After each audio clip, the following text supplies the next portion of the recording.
दोस्तों लगातार चर्चा में रहने वाले यूएस और ईरान और इजराइल के जो ये अभी तक के जो संबंध है उनका एक समरी अगर आपके सामने पेश करें तो देखिए शुरुआत से क्या ये संबंध ऐसे ही थे उस पर बात कर लेते हैं और इसके अलावा मौजूदा जो कंडीशन है उसमें क्या क्या सुधार या फिर क्या क्या चेंजेस आए हैं जो शुरुआत से अभी तक एक तरफ से एक एक पॉइंट को अच्छे से समझते हुए चले जाइए। सबसे पहले देखिए दोस्ती और गुप्त साझेदारी देखने को मिलती है इन दोनों में 1979 से पहले जब शाह ने ईरान अमेरिका इजराइल का सहयोगी हुआ करता था, गुप्त रूप से हथियार के सौदे होते थे और इसके अलावा शाह का यहाँ पर अमेरिका शाह का समर्थन करते हैं 1953 में तख्ता पलट होते हुए दिखाई पड़ता है। उसके बाद में खुमैनी का नाम आता है। खुमैनी ईरानी इस्लामी क्रांति के लिए जाने जाते हैं। शाह को हटा दिया जाता है, अमेरिका दूतावास पर संकट स्थापित हो जाता है और अमेरिका और इजराइल विरोधी बयानबाजी यहां से शुरू हो जाती है। क्षेत्रीय प्रभाव और प्रॉक्सी युद्ध यहाँ पर एक अगला प्रकरण रहता है। इसमें ईरान प्रतिबंधों का सामना करता है। इसमें मुस्लिम दुनिया को जीतना यहाँ पर कोशिश रहती है, इसका लक्ष्य रहता है ये क्षेत्रीय प्रभाव और प्रॉक्सी युद्ध के माध्यम से, और शक्ति का प्रदर्शन करना भी यहाँ पर लक्ष्य रखा जाता है। ये भी आपको याद रखना है। ईरान जो है वो प्रतिबंधों का इसी दौरान में सामना भी करता है। आप देख रहे हैं यहां से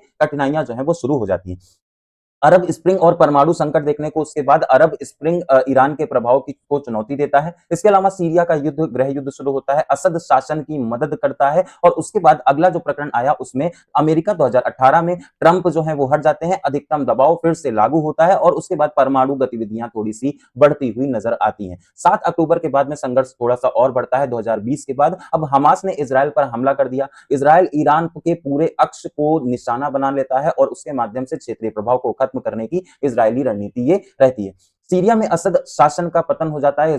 हिजबुल्लाह यहां पर उससे संबंध काटने की कोशिश और उसके बाद में कमजोर ईरानी बढ़ती हुई धमकियों का सामना कर रहा होता है। उसके बाद में काल्पनिक प्रत्यक्ष युद्ध देखने को मिलता है। अब यहाँ 2025 में इजराइल और अमेरिका ने ईरानी परमाणु साइटें और प्रतिष्ठानों पर बड़े हमले करने का काम किया। 12 जो दिवसीय युद्ध चलता है, संघर्ष विराम होता है। ट्रंप ने तो इसमें जीत की घोषणा भी कर दी थी। 2026 में आते आते बड़े विरोध हुए थे और उसके बाद में फिर अधिकारियों के द्वारा कार्रवाई होती है और ट्रंप प्रदर्शन का समर्थन करते हैं। मोसाद एजेंटों के माध्यम से यह मैदान पर होने का आरोप लगाते हैं। 27 फरवरी का जो दिन होता है 2026 में शीर्ष नेतृत्व सैन्य स्थल पर नए बड़े पैमाने पर इजरायली और अमेरिकी हमले देखने को मिलते हैं और ट्रंप ने स्वतंत्रता के घंटे शासन परिवर्तन का आह्वान भी इसी दौरान में कर दिया था।